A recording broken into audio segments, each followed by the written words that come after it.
Good morning प्यारे students. अब देखिए अपन ने तो लॉगरिथमिक डेरिवेटिव का अध्ययन किया था। उसमें अपन ने एक टाइप तो पढ़ा दिया था कि यदि फंक्शन की पावर फंक्शन हो तो अपन को डिफरेंशिएशन कैसे करना है, बहुत साइड लॉग लेके करना है और पावर आपकी जो है आगे की तरफ आ जाती थी। ठीक है ना। अब नेक्स्ट है इसी लॉगरिथमिक डेरिवेटिव में आपका, यदि मान लीजिए दो से अधिक फंक्शन मोर देन टू, ठीक है, फंक्शन मल्टीप्लाई या डिवाइड में हो तो उसका डिफरेंशिएशन भी अपन लॉग लेकर करते हैं। क्या करते हैं? उसका डिफरेंशिएशन भी अपन बहुत साइड लॉग लेकर करते हैं। क्यों करते हैं?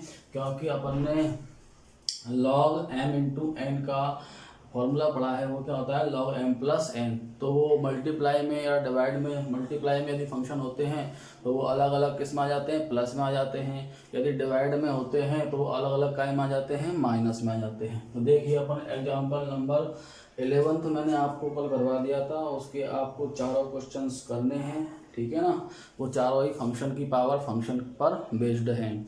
अब एग्जाम्पल नंबर 12 की बात करते हैं। तो एग्जाम्पल नंबर 12 का फर्स्ट क्वेश्चन जो है आपका, देखिएगा आपको दिया हुआ है cos x, cos 2x और cos 3x। इसका आपको फाइंड करना है, डेरिवेटिव फाइंड करना है। ठीक है, विथ रेस्पेक्ट टू x। तो सबसे पहला वही काम है आपका कि जो भी फंक्शन आपको दिया गया है, अब देख लीजिए यहाँ पे 2 से ज़्यादा फंक्शन मल्टीप्लाई में है ना। एक फंक्शन cos x है, दूसरा cos 2x है और तीसरा cos 3x है। तो 2 से ज़्यादा फंक्शन काय में आ गए? मल्टीप्लाई में आ गए। तो अपन क्या करेंगे? Taking log both side. ठीक है। इसको सबसे पहले अपन ने y के इक्वल लेट कर लिया, उसके बाद में अपन क्या करेंगे? Taking log both side. ठीक है। तो मैंने इधर लॉग ले लिया है आपका, ठीक है, और इधर भी लॉग ले लिया है। ठीक। अब लॉग वाई इसको एज इट इज लिखा है। अब देखिएगा यहाँ पर ये लॉग m इंटू एन हो गया ना, m इंटू एन। तो क्या हो जाएगा? लॉग m प्लस एन, मतलब सभी क्या हो जाएंगे? अलग अलग प्लस में हो जाएंगे। तो देखिए अपन ने अलग अलग किस्म कर दिया, log cos x plus log cos 2x plus log cos 3x। अब इसका अपन आसानी से क्या कर सकते हैं? डिफरेंशिएशन कर सकते हैं। तो देखिएगा पहले बच्चों, differentiate with respect to x both side. तो आप जानते हैं log y का डिफरेंशिएशन क्या होता है? 1/y होता है, और y का डिफरेंशिएशन क्या होता है? dy/dx होता है। log cos x तो ये वही कॉम्प्लीट फंक्शन है। पहले क्या करेंगे? लॉग का करेंगे। तो लॉग का क्या होता है? 1/x होता है। तो लॉग cos x का क्या हो जाएगा? 1/cos x। डिवाइड x लगाएंगे और अंदर वाले को अपन एज इट इज लिख देंगे। इसी प्रकार इसका करेंगे तो 1/cos 2x हो जाएगा, फिर अंदर वाले को डिवाइड x लगा के अपन एज इट इज लिख देंगे। और इसी प्रकार इसका करेंगे तो 1/cos 3x हो जाएगा, और अंदर वाले फंक्शन को अपन इसी प्रकार डिवाइड x लगाकर लिख देंगे। अब देखिएगा अपन को वैल्यू काय की फाइंड करनी है, आपको मालूम है। इसको अपन ने y के इक्वल माना है तो dy/dx की वैल्यू फाइंड करनी है। तो ये जो 1/y है, यहाँ इसका ट्रांसफर करेंगे तो उधर मल्टीप्लाई में चला जाएगा, ये तो y हो जाएगा। यहाँ पर देखिए मैंने एज इट इज लिखा है। cos x का डिफरेंशिएशन सभी बच्चे जानते हैं क्या होता है? माइनस साइन x होता है। ठीक है। इधर देखिएगा इसको अपन ने एज इट इज लिखा है, cos 2x का डिफरेंशिएशन माइनस साइन 2x होता है, और 2x का डिफरेंशिएशन क्या हो जाएगा? 2 हो जाएगा। यहाँ पर अपन ने, अब आप जो यहाँ पर तो सर x का डिफरेंशिएशन क्या होता है? x के रेस्पेक्ट में 1 होता है, इसलिए अपन ने 1 को लिखा नहीं है। ठीक है। लेकिन यहाँ पर 2x है तो 2x का डिफरेंशिएशन 2 होता है, तो उसको अपन को लिखना पड़ेगा।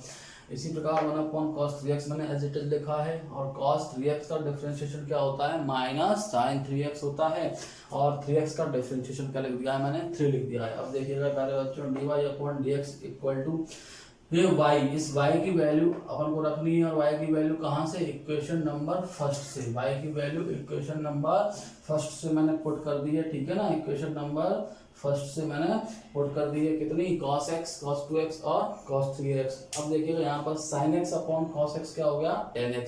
माइनस साइन है उसको लगा दिया, फिर sign 2x upon cos 2x क्या हो गया, टेन 2x हो गया, 2 था उसको आगे लिख दिया अपन ने माइनस साइन के साथ, और sign 3x upon cos 3x क्या हो गया है, टेन 3x हो गया है, माइनस 3 अपन ने आगे लिख दिया। इस तरह अपन को इसका डिफरेंशिएशन करना है और ये अपन का आंसर आ गया है। तो यदि दो से अधिक फंक्शन, मोर देन 2 फंक्शन यदि मल्टीप्लाई या डिवाइड में है तो आपको डिफरेंशिएशन कैसे करना है, टेकिंग बोथ लॉग साइड, उससे डिफरेंशिएशन आपका आसानी से हो जाएगा। हाँ जी, देखिए प्यारे बच्चों, अपन ने एग्जाम्पल नंबर 12th का फर्स्ट कर लिया है, 12th का सेकंड आपको करना है, क्योंकि वो भी फंक्शन की पावर, फंक्शन का क्वेश्चन है, ठीक है, इसको करना है। अगर डाउट हो तो आप मुझसे पूछ सकते हैं। अब देखिएगा एग्जाम्पल नंबर 12th का थर्ड, यहाँ पर आपको क्या है, 5 फंक्शंस हैं, x-1 है, x-2 है, x-3 है, x-4 एंड x-5। तो ये रूट में भी दिए गए हैं, ठीक है, और ऊपर मल्टीप्लाई में है और नीचे काय में है, डिवाइड में है, ठीक है ना। तो देखिएगा आप ध्यान से, इसका भी डिफरेंशिएशन अपन टेकिंग बोथ लॉग साइड से करेंगे। तो देखिए सबसे पहले वहाँ अपने क्या किया, let y equal to root x-1 x-2 upon, इसको y के इक्वल मान लिया है। अब देखिएगा आप यहाँ पर रूट लगा हुआ है, तो रूट का मतलब क्या होता है, पावर 1/2। तो मैंने पूरे की पावर क्या लगा दी है, होल पावर क्या लगा दी है, 1/2 लगा दी है। अब देखिएगा प्यारे बच्चों, 1/2 पावर लगा दी है मैंने। देखिएगा अब अपन इसका लॉग लेते हैं both side, taking log both side. तो इधर लॉग लेंगे तो लॉग बाई आ गया आपका, इधर इसका लॉग लेंगे अपन तो लॉग, और इसको अपन ने एज इट इज नोट कर दिया है। अब देखिएगा आपने दो फॉर्मूले पढ़े हैं लॉग के, मैंने दो फॉर्मूले पढ़ाए हैं आपको। एक तो होता है लॉग m की power n equal to n log m होता है, मतलब पावर आपकी क्या आ जाती है, आगे आ जाती है। तो देखिएगा मैंने इस पावर को क्या ले लिया है, आगे ले लिया है। और आपने मल्टीप्लाई और डिवाइड के फॉर्मूले भी पढ़े हैं, तो मल्टीप्लाई में क्या होता है, प्लस में आ जाते हैं, जो फंक्शन मल्टीप्लाई में होते हैं वो काय में आ जाते हैं, प्लस में आ जाते हैं। और जो फंक्शन डिवाइड में होते हैं, जो फंक्शन काय में होते हैं, डिवाइड में होते हैं, वो काय में आ जाते हैं, माइनस में। तो देख लीजिएगा आप, सबसे पहले तो मैंने पावर को आगे ले लिया है, और जो फंक्शन मल्टीप्लाई में थे, ये 2 फंक्शन क्या थे, x-1 और x-2 मल्टीप्लाई में थे, तो मैंने इनको क्या में लिख दिया है, प्लस में लिख दिया दोनों को। और ये नीचे वाले फंक्शन का है डिवाइड में है, तो इन तीनों को अपन ने माइनस में लिख दिया है, ठीक है।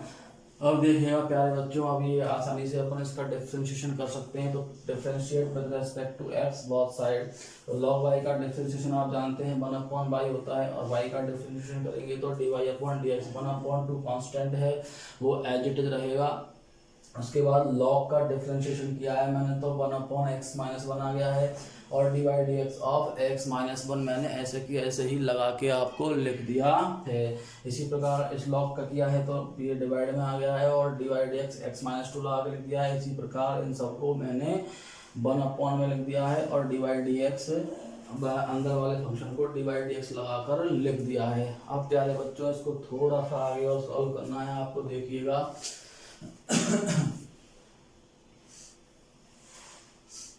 यहाँ से देखिएगा आप, देखिएगा देखिएगा यहाँ पर 1/y है ना, तो इस बाई का ट्रांसफर तो आपको क्या करना है, उधर करना है। तो मैं बाई का ट्रांसफर उधर कर देता हूँ।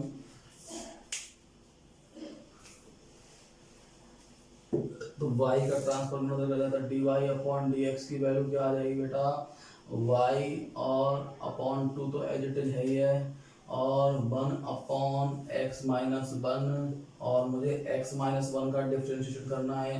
तो x का डिफरेंशिएशन क्या होता है, 1 होता है, 1 का डिफरेंशिएशन 0 होता है। इसी प्रकार लिखते जाइए आप, 1/x-2, x का डिफरेंशिएशन 1 होता है, और 2 का डिफरेंशिएशन 0 होता है, कांस्टेंट है। इसी प्रकार आप आगे लिखते जाइए, x-3, x का डिफरेंशिएशन 1 और 3 का डिफरेंशिएशन 0। इसी प्रकार 1/x-4 और 1-0, और लास्ट आपका 1/x-5 और 1 और 0।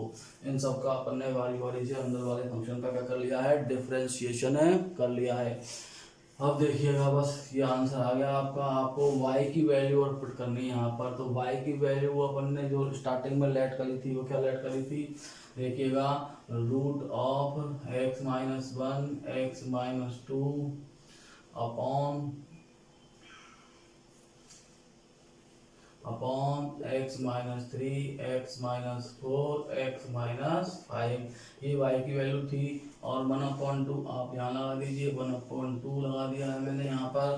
तो देखिएगा आप बाकी बचा रिमाइंडर को लिख लीजिएगा। तो यहाँ 1 से इसको मल्टीप्लाई करेंगे तो वही आएगा। यहाँ भी एज इट इज आपको लिखना है, ठीक है, मल्टीप्लाई करके लिख दिया है मैंने। तो प्लस सॉरी यहाँ पर आपका माइनस साइन था ना, माइनस साइन और माइनस साइन। तो minus sign 1/x minus four और -1/x माइनस फाइव। तो ये आपका जो है क्या आ गया है, आंसर आ गया है। dy/dx की वैल्यू आपकी आ गई है। इस तरह अपन को क्या करना है, डिफरेंशिएशन करना